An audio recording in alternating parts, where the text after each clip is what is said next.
নমস্কার শ্রোতা বন্ধুরা, আরও একবার স্বাগত জানাই কলকাতার ডায়েরি অনুষ্ঠানে। প্রত্যেক শুক্রবার সকালে এই অনুষ্ঠান শুনছেন আপনারা। আর কলকাতা ঘিরে নানা কথা, নানা ইতিহাস, নানা ব্যক্তিত্বের যে অভিঘাত কলকাতা সংস্কৃতির উপরে, এই সব কিছু আসছে এই অনুষ্ঠানে।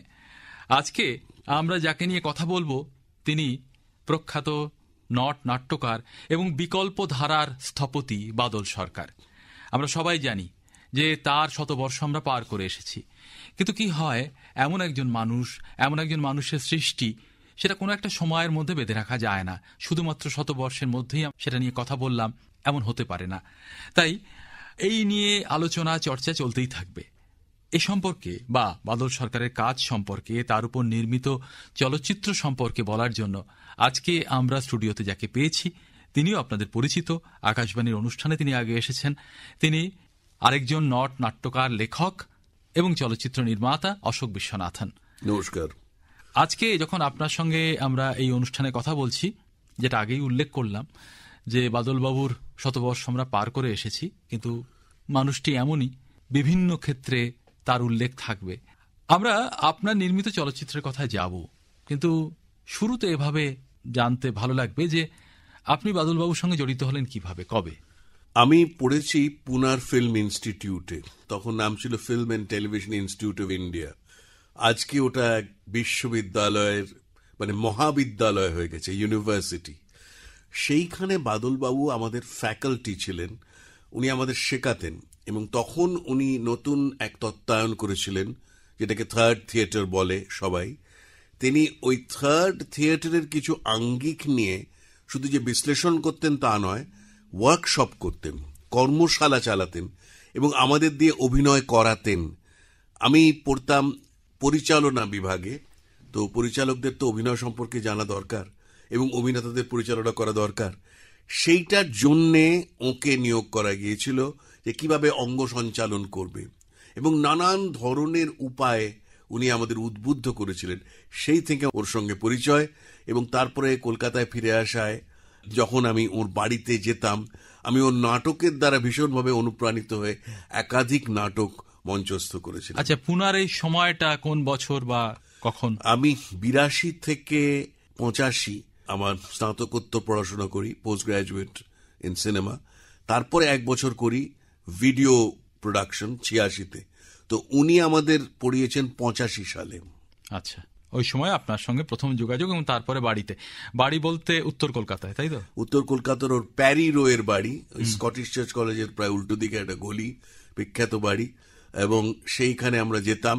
আমি বিশেষভাবে ওর নাটকের ভক্ত ছিলাম, কিন্তু তিনি ওই সময় ওই যে প্রসিনিয়াম নাটক সেটাকে বর্জন করেছেন এবং বলছেন যে এগুলো নাটক নয়, আমি ওই থার্ড থিয়েটারটা করবো, বা অল্টারনেটিভ থিয়েটার, বা যেটা আপনি বললেন বিকল্প নাটক, সেইটা করবেন। কিন্তু তাও আমরা পরপর নাটক করে গিয়েছি। প্রথম করেছিলাম সারা রাত্রির, যেটা ওর প্রিয় নাটক এবং যেটা রেডিওতেও হয়েছিল। তারপরে করলাম যদি আরেকবার, যেটা আমি এখন আবার করতে চলেছি এই মাসেই। তারপরে করলাম শেষ নেই। তারপরে করলাম রাম শ্যাম যদু। তারপরে আমি বলবো আমার জীবনের একটা উৎকর্ষের জায়গা, যে পুনাতে আমার অধ্যয়ন শেষ করে পরবর্তীকালে চিত্র পরিচালনা করার পর এবং জাতীয় পুরস্কার একাধিকবার পাওয়ার পর আমি যখন আবার পুনাতে শিক্ষক হিসেবে নিযুক্ত হই, এই 2006, 2007, 2008, 2009 সালে বাদলবাবুর সামনে আমি এবং ইন্দ্রজিৎ মঞ্চস্থ করেছিলাম, এবং উনি সেখানে উপস্থিত ছিলেন, তার সঙ্গে ছিলেন অমল পালেকার। এটা আমি ভীষণ একটা গুরুত্বপূর্ণ অধ্যায় বলে আমি মনে করি আমার কর্মজীবনে।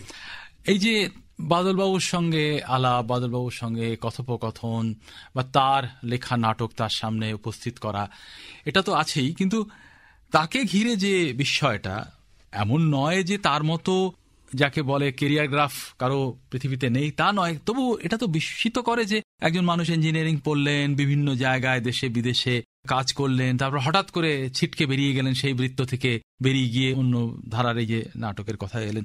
1992 সালে যাদবপুর বিশ্ববিদ্যালয়ে তিনি কম্পারেটিভ লিটারেচারে MA করছেন। 1992 সালে, যার জন্ম 1925-এ, তো প্রায় 70 বছরের কাছাকাছি। তখন আর কি এই পুরো ব্যাপারটা তো বিস্মিত করে। আপনারা কেমন ভাবে দেখতেন ব্যাপারটাকে? না, বিস্ময়কর তো বটেই। আমি বলবো, মানে আমি একটু আপনার সঙ্গে একমত হচ্ছি না, সেটা সত্যি। কিন্তু বাদলবাবুর মতো লোক নেই, কারণ ওর যে মেধা, যে অসম্ভব মেধা। যেমন আমরা জানি যে আইনস্টাইনের আইকিউ 186 না কত, বা রবীন্দ্রনাথের, কিন্তু এর আইকিউ হয়তো মাপা হয়নি। কিন্তু অসম্ভব মেধাবী একজন মানুষ, যে বিজ্ঞানের মানুষ। প্রথমত উনি তো একজন স্থপতি বলা যেতে পারে, টাউন প্ল্যানিং নিয়ে কাজ করেছেন। সেই থেকে উনি লন্ডনে গেলেন, এবং লন্ডনে গিয়ে সিনেমা দেখে, নাটক দেখে উনি ওই একাকিত্বের মধ্যে নাটক লিখতে আরম্ভ করলেন। এবং ভীষণভাবে তদানীন্তনকালের একটা আন্দোলন ছিল the theatre of the absurd বলে, স্যামুয়েল বেকেট যে ওয়েটিং ফর গোডো করেছিলেন, সেই ওয়েটিং ফর গোডোর দ্বারা প্রভাবিত হয়ে এবং ইন্দ্রজিৎ লিখলেন। তারপর একের পর এক নাটক লেখেন। উনি কিন্তু দ্বৈত সত্তা বললে কম বলা হয়, অনেকগুলো সত্তা। একজন উনি নাট্যকার, যেটা আপনি বলেছেন সঠিক, উনি নাট্যকার এবং অসম্ভব মেধাবী নাট্যকার। ওর সংলাপের উপর যে দখল, সেটা খুব কম নাট্যকারের আছে। দ্বিতীয়, উনি একজন পরিচালকও। উনি শতাব্দী নাট্যদল স্থাপন করলেন, নিজে পরিচালনা করলেন। প্রথমে প্রসিনিয়ামে করতেন এবং খুব মঞ্চ সফল নাটক করেছেন। তারপরে উনি চলে গেলেন একটা সম্পূর্ণ নতুন ধারায়, যেটাকে আমরা বলি তৃতীয় থিয়েটার, বিকল্প থিয়েটার।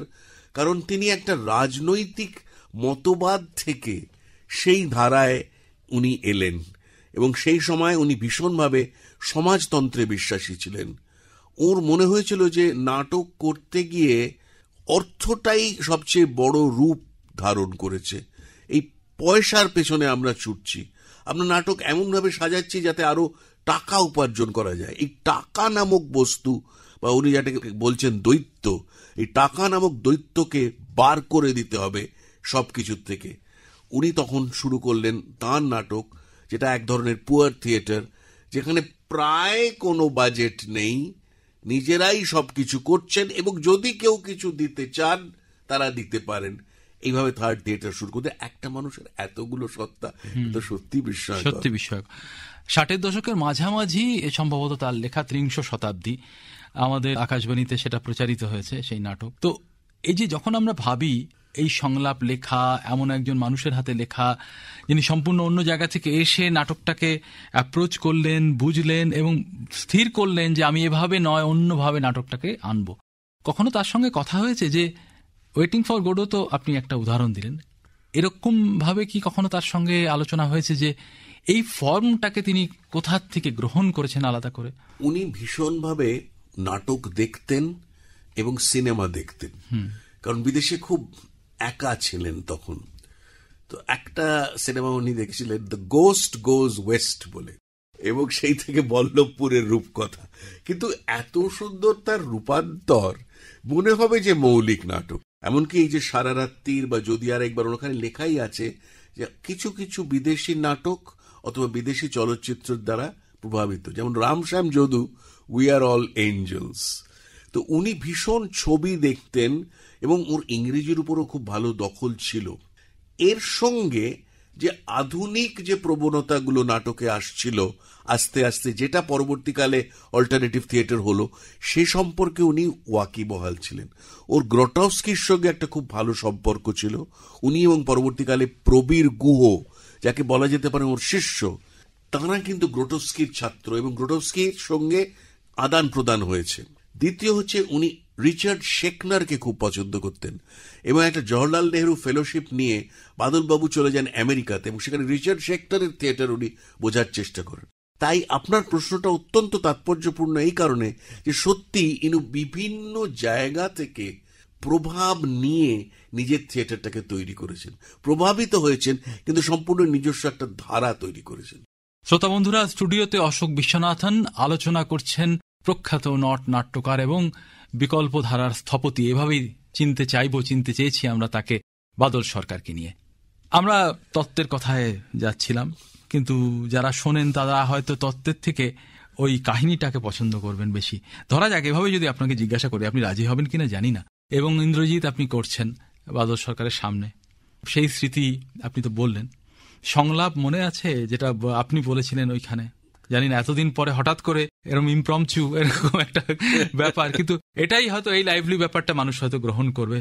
যদি কোনো সংলাপ মনে থাকে আপনার। আমি যদি আরেকবার থেকে বলতে পারি, বেশ বেশ। যদি আরেকবারে একটা জায়গায় ওই স্বামী স্ত্রীর মধ্যে একটু খটাখটি চলছে এবং নাটকটা কবিতার মতন করে লেখা। তো একজন বলছেন যে এই যে আপনি বলেন আপনার স্ত্রীর কথা, এটা কি সিরিয়াস? ও বলছে, নয়তো কি ভাবলেন আপনি, পরিহাস? পরিহাস বিধাতার। ওই ক্ষুরোধার রসনার সাথে আমি যদি বদ্ধ না হতাম বিবাহ বন্ধনে, চিরজীবনের জন্য সঞ্জয় ঘোষের নাম অন্যভাবে লেখা হতো তবে বাংলা সাহিত্যের ইতিহাসে। আপনাকে জানাতে সংকোচ নেই, আমার আছে যা আজ, তাই নিয়ে ব্রজপুরে সমুদ্র বিলাস দুঃসাহসী কাজ। তবু কেন এসেছি জানেন? 8 বছর টানা গঞ্জনার ঠেলা খেয়ে। গঞ্জনা? কিসের গঞ্জনা? দারিদ্রের। তার মতো মহামূল্য মেয়ে আমাকে বিবাহ করে কি যাতনা সয়, কি দুঃখে অর্থ কষ্টে কাটায় জীবন। এই কথা, অতটা মজাটাই ওই গঞ্জনার চাপে লেখারও 12টা বাজে, উপার্জন পরিমাপে কবে। বাহ, এই ছন্দটাকে সবসময় আপনারা রক্ষা করেছেন যখন সংলাপ বলেছেন আর কি, এবং মানুষও আশা করেছে যে এভাবেই বলবেন। মানে তার নাটকের ধারার সঙ্গে মানুষ যত পরিচিত হয়েছে আর কি। মানে আমাদের এখনো মনে আছে, মানে 80-র দশকের মাঝামাঝি যখন তিনি বিভিন্ন জায়গায় স্ট্রিট থিয়েটার করছেন, তখন আমরা জড়ো হতাম, কেউ কিছু বুঝতাম, কেউ হয়তো অতটা আগ্রহ দেখাতাম না, এরকম নানাভাবে তাকে জেনেছি। কিন্তু আপনি তো আলাদা করে তাকে নিয়ে চলচ্চিত্র তৈরি করেছেন 90-এর দশকে এবং এই হালের দশকে আর কি। তো এইগুলো যদি একটু বলেন যে কোথায় তাকে আপনি ধরেছেন রূপলী পর্দায়। হ্যাঁ, এবং বলার আগে বলি, আপনি এবং ইন্দ্রজিতের কথা বললেন, একটা কথা বলি, ওখানে একটা সংলাপ খুব গুরুত্বপূর্ণ। উনি বলতে চাইছেন যে আমরা যেন একটা চক্রাকার ভাবে ঘুরছি, অমল, বিমল, কমল এবং ইন্দ্রজিৎ। মানে অদ্ভুত, আমরা তিনজন হয়তো একই রকমের, একজন একটু আলাদা, কিন্তু সেও যেন একটা অস্তিত্ববাদী একটা অদ্ভুত গোলের মধ্যে দিয়ে চলেছি। তো ওর নাটকের মধ্যে এই অস্তিত্ববাদ ভীষণভাবে এসেছে, এক্সিস্টেন্সিয়ালিজম। তো যে ছবিগুলো করেছিলাম, আমি তো বললাম যে ওই ইনস্টিটিউট থেকে বেরিয়েই আমি ওর নাটকগুলো করতে শুরু করি। ওর কাছে প্রথম মজার কথা হলো যে যখন অনুমতির জন্য যাই, তখন উনি বললেন যে কেউ তো অনুমতি নিতে আসে না, তারা সব করে দেয়, কেউ কোনো টাকাও দেয় না। তাই বলে, হ্যাঁ আমরা কিছু দেবো, কত নেবেন? বলে আমাকে 100 টাকা দেবে, 100 টাকা নাটকটা করার জন্য। সেই তাতে করলাম প্রথম সারা রাত্রির। তো অনেক কিছু বলেছিলেন যে আমি এটার ইংরেজি অনুবাদ করেছি, এটা আমার অন্য নাটকের থেকে আলাদা, কারণ এটার অদ্ভুত একজন নারী, একজন পুরুষ এবং একজন বৃদ্ধ। এই বৃদ্ধ যেন একটা কল্পলোকের একটা চরিত্র। তো উনি অদ্ভুতভাবে এই কল্পলোকের চরিত্রদের ব্যবহার করেছে। যেমন যদি আরেকবারে একটা চরিত্র আছে সত্য সিন্ধু কিংবা ব্রিজলাল, অথবা উনি আরেকটা পরীক্ষামূলক কাজ করেছিলেন বড় পিসিমাতে। উনি নাটক তৈরির গল্প, অর্থাৎ নাটকটা আছে আবার নাটক তৈরির নাটক, সেটাও আছে। তো এইগুলো আমি আনার চেষ্টা করেছিলাম প্রথম যে কাজগুলো করি। তারপরে যে ইদানিং কালের যে কাজটা করেছি, সেটা বেশি করে আমি বিকল্প থিয়েটারকে ধরার চেষ্টা করেছি। আমি যখন ভোমা দেখছি, আমি শুধু একজন নাট্যকারকে দেখছি না, আমি শুধু একজন অভিনেতাকে দেখছি না, একজন পরিচালককে দেখছি না, আমি একজন সমাজতাত্ত্বিক বিশ্লেষককে দেখছি। কারণ উনি ভোমার গল্পটা উনি পেয়েছেন সুন্দরবনে। সুন্দরবনের অবস্থাটা কি, উনি এতটা গভীরে গিয়ে উনি গবেষণা করে কিন্তু এই নাটকটা রচনা করেছেন। তারপরে তার মধ্যে অনেক মজা আছে। আর একটা আপনি বলছিলেন যে সাধারণ মানুষ ওই তত্ত্বায়নগুলো খুব একটা পছন্দ করে, বাদলবাবুর নাটকে কিন্তু খুব মজাও থাকে। উনি ভীষণ, he is a very witty person, যাকে বলি সরসতা। ওর নাটকে ভীষণ সরসতা থাকে, এবং এই থার্ড থিয়েটার হলেও কিন্তু সরসতা আছে। অদ্ভুত ব্যাপার, উনি কিন্তু রবীন্দ্রনাথের রক্তকরবীকেও থার্ড ফর্মে এনে শতাব্দী এবং আরো 2টি দল, এরা ওই থার্ড থিয়েটার করতেন, তাদের জন্য ওই নাটকটা করেছেন রক্তকরবী, এবং অদ্ভুতভাবে, এবং তাদের নানান ধরনের উপাদান ব্যবহার করেছেন। এগুলো নিয়ে উনি আলোচনা করতেন। 90-এর দশকের মাঝামাঝি আপনার একটি film theatre through the ages আপনি নির্মাণ করলেন, সেখানে বাদলবাবু এলেন। কি ভূমিকায় সেখানে? এখানে এটা আমি অনেকগুলো পর্বে করেছিলাম, মানে একেবারে বাংলা নাটকের ইতিহাস শুরু করেছিলাম লেবেডেভ দিয়ে। আচ্ছা, ওই লেবেডেভ, তারপরে গিরিশ যুগ এলো, শিশির ভাদুড়ির যুগ এলো, রবীন্দ্রনাথ এলো, তারপরে যখন আরেকটু আধুনিক নবান্ন, শম্ভু মিত্র, বিজন ভট্টাচার্য, তারপরে উৎপল দত্ত, অজিতেশ বন্দ্যোপাধ্যায়, অরুণ মুখোপাধ্যায় ইত্যাদি। এটুকু বুঝতে পারি যে হেরাসিম লেবেদেফের কাল্পনিক সংবদল থেকে একেবারে সাম্প্রতিক সময় পর্যন্ত সবটাই আপনি তো। হ্যাঁ, এত বড় গবেষণামূলক কাজ বোধহয় তো পূর্বে হয়নি। এটা দূরদর্শনের থেকে আমরা সমর্থন পেয়েছিলাম, তাই করতে পেরেছিলাম। আমরা একটা মঞ্চ নির্মাণ করেছিলাম, সেই মঞ্চ নির্মাণ করে এই নাটকগুলোকে আমরা মঞ্চস্থ করি। তো বাদল বাবুরটা মঞ্চে করিনি, আমরা ওই শান্তিনিকেতনে চলে গেছিলাম। ওই খোয়াই, ভাঙা চোরা, ওই খোয়াইয়ের মধ্যে নাটকগুলো হচ্ছে এবং নাটকগুলো সম্পর্কেও মানুষজন কথা বলছে। সেখানে আবার বাদলবাবুর নিজস্ব কথাও থাকছে। সেইখানে আমি এইটাই বার করতে চেয়েছিলাম যে উনি বিভিন্ন জায়গা থেকে নিয়েছেন, তো নৃত্য থেকে নিয়েছেন, নৃত্যের যে অঙ্গভঙ্গি সেগুলো থেকে নিয়েছেন, উনি মাইম থেকে নিয়েছেন, ভীষণভাবে মাইম ব্যবহার করেছেন। মানে একটা মানুষ একটা গাছ হয়ে যাচ্ছে বা একটা ঝর্ণা হয়ে যাচ্ছে। বা আমরা দেখি যে একজন কুশীলব একটি চরিত্রে অভিনয় করে, কিন্তু ওখানে দেখছি নানান কুশীলব একটা চরিত্র করছে। অদ্ভুত ব্যাপার, কিছুক্ষণের জন্য একজন অভিনয় করছে, তারপরে ওই চরিত্রটাই আরেকজন অভিনয় করছে। মানে এটা কি আমরা গোদা ভাবে বুঝি যারা, তারা কি এভাবে বুঝবো যে একটা সত্তার মধ্যে যে অসংখ্য শেড থাকে, ঠিক, হ্যাঁ, কালারের যেমন শেড হয়, সেইটা আমাদের নানান দিক থাকে এবং সব দিকগুলো আমরা সবার সামনে আনি না। মানে আমি যখন আপনার সামনে আসবো, আমি চেষ্টা করবো আমার সবচেয়ে ভালো দিকটা আপনাকে দেখাতে, কিন্তু আবার সব দিক হয়তো ভালো নয়। সেই জন্যে বাদলবাবু বিভিন্ন লোককে নিয়ে এসছেন এবং মাঝে মাঝে উনি কিছু কিছু শব্দ এবং বাক্য বারংবার ব্যবহার করতেন। যেমন গন্ডি নাটকটা উনি ব্রেক্টের ককেশিয়ান চক সার্কেল থেকে রূপান্তরিত করেন। সেখানে একটা লাইন আসে বারবার, অনেক কথা বলার ছিল বলা হলো না, অনেক কথা বলার ছিল বলা হলো না। এই বারংবার এটাকে মোটিফের মতো উনি ব্যবহার করছেন।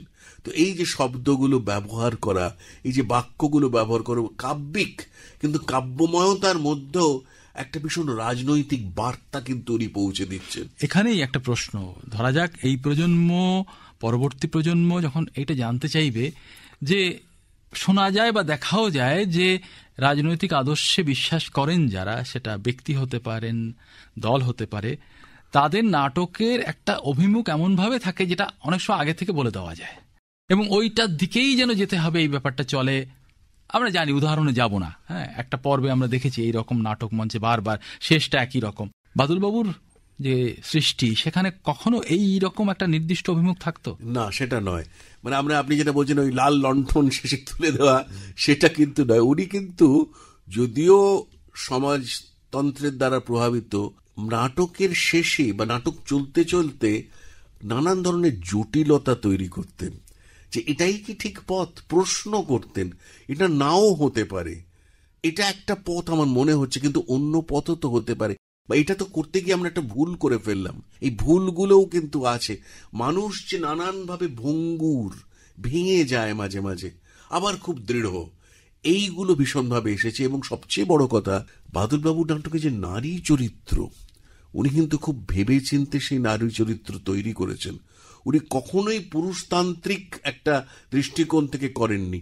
যদি আরেকবারে যদি অতসীকে দেখেন, কিংবা বনলতা যে বিবাহ করেনি কিন্তু চাকরি করে, কিংবা সারা রাত্রিরে ওই স্ত্রী যে দেখে যে তার স্বামীর চিন্তাধারা যেখানে শেষ, সেখানে তার চিন্তাধারা শুরু, এবং তার কল্পনায় যেন এই বৃদ্ধ তৈরি হলো, এই বৃদ্ধের সঙ্গে সে প্রেম করছে। অতএব নারীর যে একটা ইচ্ছে থাকে, একটা বাসনা থাকে, একটা কামনা থাকে, সেটাকেও উনি পরিস্ফুট করতে পেরেছেন। এই দিক থেকে কিন্তু তিনি সেই লাল লণ্ঠন তৈরি করা বা লাল লণ্ঠন দেখানোর নাট্যকার নন।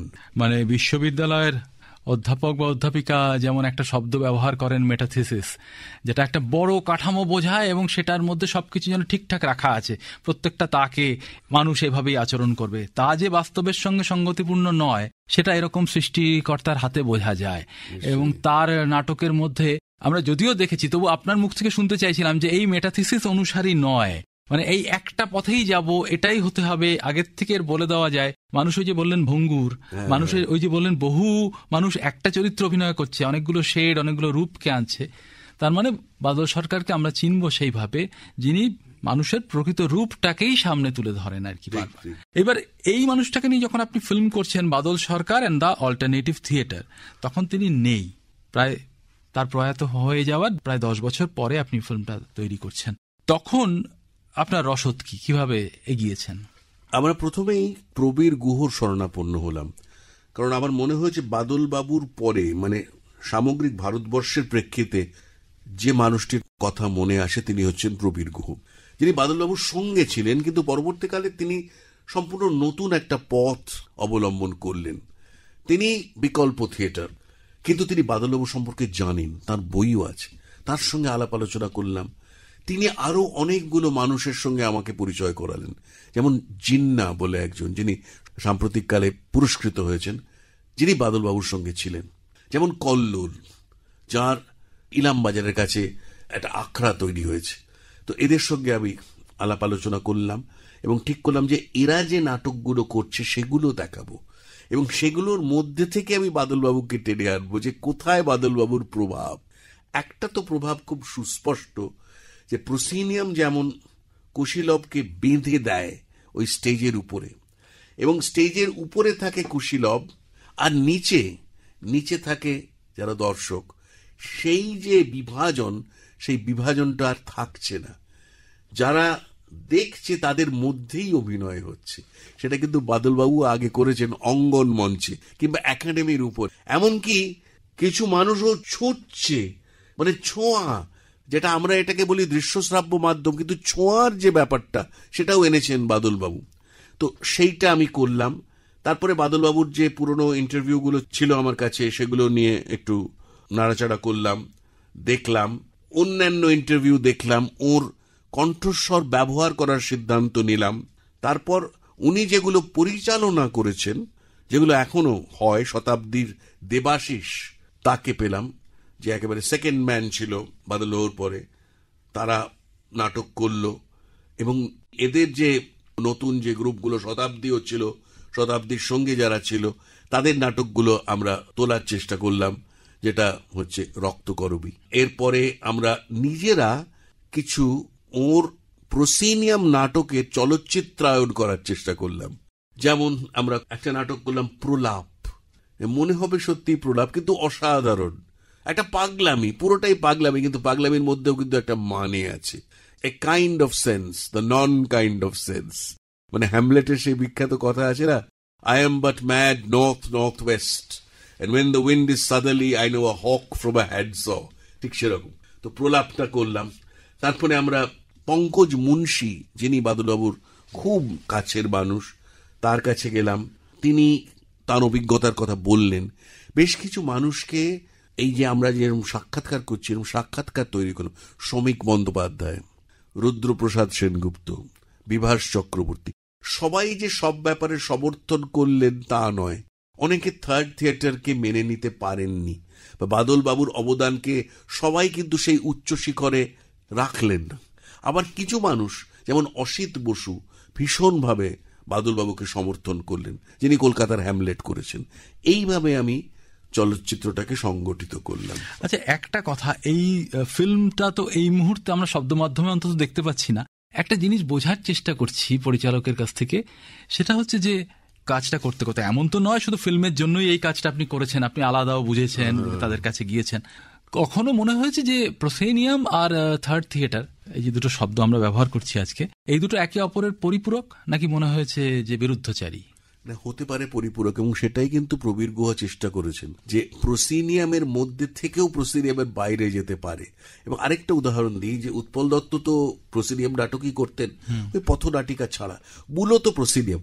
কিন্তু সেই প্রসিনিয়ামের থেকে আপনি যদি কল্লোল দেখেন, বা তারপরে যদি অঙ্গার দেখেন, কল্লোলে কিন্তু ওই জাহাজটা কিন্তু একদম বেরিয়ে আসছে, প্রসিনিয়াম থেকে বেরিয়ে আসছে, সেই বেরিয়ে আসাটা কিন্তু তৈরি হয়েছে। এবং প্রসিনিয়াম নাটক বাদল সরকারে দেখেন শেষ নেই, সেখানে প্রসিনিয়ামের থেকেও নানান ধরনের পরবর্তীকালে যেটা বিকল্প থিয়েটার হবে তার কিছু কিছু নিদর্শন আমরা পাই।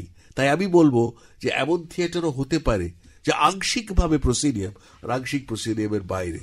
আমরা একটা সিনেমা দেখেছিলাম জিসাস অফ মন্ট্রিয়ল বলে, সেখানে একটা নাটক ছিল যে একজন বলেছে যে তোমরা যাই নাটক করো, আমি হ্যামলেটের সেই বিখ্যাত বক্তৃতাটা দেব, মানে যাই নাটক আপনি করবেন সে বলবে to be or not to be, that is the question, whether it is nobler in the mind to suffer the slings and arrows of outrageous fortune or to take arms against a sea of troubles and by opposing end them. সেখানে ও করছে যীশু খ্রিস্টর জীবন, এবং সেই জীবনীটা দেখানো হচ্ছে একটা ক্ষেত্রে, তারপরে কিছুটা অন্য ক্ষেত্রে যারা দর্শক তারাও যাচ্ছে কুশীলবদের সঙ্গে, আবার আরেকটা ক্ষেত্রে। আমাদের এখানে এখন দু একটা দল কিন্তু এরকম পরীক্ষামূলক কাজ করছে। যদি উরুভঙ্গম দেখেন মনীষ মিত্রের, ও চেষ্টা করছে যে ক্ষেত্রটাকেই পাল্টে দিতে। তো আপনার যেটা কথা যে প্রসিডিয়াম এবং প্রসিডিয়ামের বাইরে এই দুটোর পরিপূরক হতেও পারে। এইবারে এই চলচ্চিত্রের যাকে আমরা রিসেপশন বলি, মানুষ কেমন ভাবে নিল বা কোথায় কোথায় আপনি দেখালেন, একটু যদি আমাদের জানান। এটার সাংঘাতিক একটা প্রতিক্রিয়া পেয়েছি বিভিন্ন ধরনের, এমন নয় যে সবাই বাহবা দিয়েছে, কিন্তু প্রথমত ছবিটি গুণগত মানে নির্বাচিত হয়েছে আমাদের Indian panorama international film festival of ইন্ডিয়াতে, যেখানে মাত্র 20টা ছবি সারা বছরের নির্বাচিত হয়, সেখানে এটা ছিল। কলকাতা ইন্টারন্যাশনাল ফিল্ম ফেস্টিভ্যালেও নির্বাচিত হয়েছে। বিদেশি ছবিটি নির্বাচিত হলো বঙ্গ সম্মেলনে, এবং এখনো অনেকগুলো চলচ্চিত্র উৎসবে যাচ্ছে এবং এটা নিয়ে চর্চাও হচ্ছে। বিভিন্ন কলেজে ইউনিভার্সিটিতে আমরা এই ছবিটা দেখাই। এখনো এই যে 100 বছর এবং 100 বছরের পরে অনেক জায়গায় এটা সম্পর্কে একটা কৌতূহল আছে। এই প্রসঙ্গে বলবো যে আমি কৃতজ্ঞ আরেকটি ছবির প্রতি এবং তার পরিচালকের প্রতি, যে ছবিটির নাম হচ্ছে পাখিরা। সেটাই বোধহয় প্রথম বাদলবাবুর দলের কাজ তুলে ধরেছিল, মূলত এই তৃতীয় থিয়েটারের কাজ, মানে শতাব্দীর কাজ। হ্যাঁ, শতাব্দীর কাজ। শিবানন্দ, অসীম এরা সব মিলে এই ছবিটা তৈরি করে। আমার এক বন্ধু শুভাশিস ব্যানার্জি তার চিত্রগ্রহণ করেন, শুভঙ্কর বলে আরেকজন ওর সঙ্গে। খুবই অসাধারণ ছবি। তার কিছু দৃশ্য আমি এখানে ব্যবহার করেছি, এবং ওই ছবিটা আমি দেখেছিলাম ওই 90 এরকম সময়। ওইটা দেখে ভীষণভাবে প্রভাবিত হয়েছি। তো এর প্রভাবটা আছে।